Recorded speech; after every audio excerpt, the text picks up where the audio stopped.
Hello, my name is Aaron Laurentiis, and I'm here to discuss with you what makes or breaks a good quality public speaker.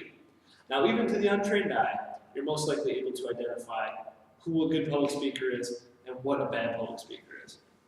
So what I'm going to do for you is precisely point out what characteristics separate the good from the bad. And in doing so, I've prepared a list of 10 quality traits of a good speaker and 10 poor traits of an ineffective speaker. The first trait that I wanted to address in an effective speaker is their ability to maintain good eye contact with the audience throughout their whole speech, as opposed to the ineffective speaker who does not use good eye contact and is most likely staring at their notes the entire speech and never once glancing up at the audience. The second characteristic of a good speaker is a speaker who is able to use good hand gestures throughout their speech. For example, this or that, over here, up there. Typical gestures that you would use throughout everyday conversation, as opposed to an ineffective speaker who most likely has their hands in their pockets, their hands behind their back, or sometimes even folded across their chest. Those are not good characteristics.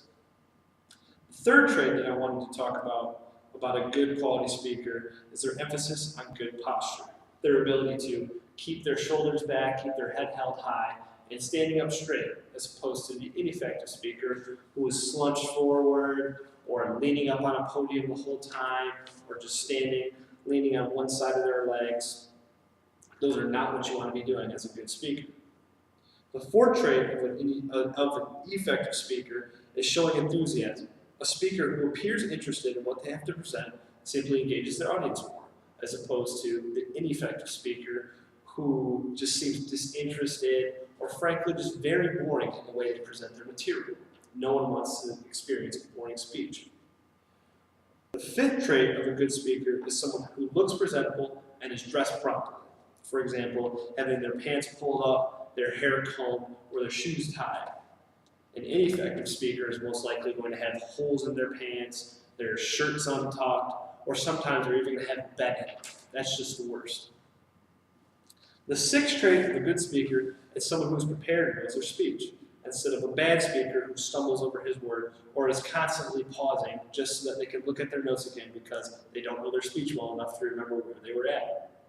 The seventh trait of a quality speaker is someone who speaks in a pleasant voice, someone who comes off as if they're just a genuinely caring individual, as opposed to an ineffective speaker who speaks in a monotone voice like this and shows no emotion or appeal when giving his speech each and every time they have something to say. No one wants to listen to a speech that sounds like that. The eighth trait of an effective speaker is someone who uses physical activity to their advantage. For example, someone might be walking from side to side throughout their speech to try and engage different parts of the audience, as opposed to the ineffective speaker who stands in the middle of the platform, one spot the whole time, very firm like this, subconsciously boring their audience because the audience has to fixate on one specific portion of the platform. Finally, the ninth trait of a good speaker is someone who is alert. For example, someone who seems engaged and is very well rested, or just simply prepared to interact with the audience if the situation presented itself, as opposed to the ineffective speaker who probably appears drowsy, has constantly playing with their eyes, wiping the sleepies out of them, or just not attentive to what is going on around them. This brings me to the last trait that I have, someone who clearly projects their voice loud enough for the whole audience to hear, front row to the back row. An ineffective speaker, however, might mumble so softly that the front row might not even hear a little bit of what they have to say, let alone the back row. So there you have it, 10 traits of an effective speaker and 10 traits of an ineffective speaker. If you follow these traits closely, you'll be able to pick them up in your own speaking style, which will eventually help you take that jump from a decent speaker to a great, engaging public speaker. And remember, anything is possible with a little bit of hard work and a lot of practice. Thank you.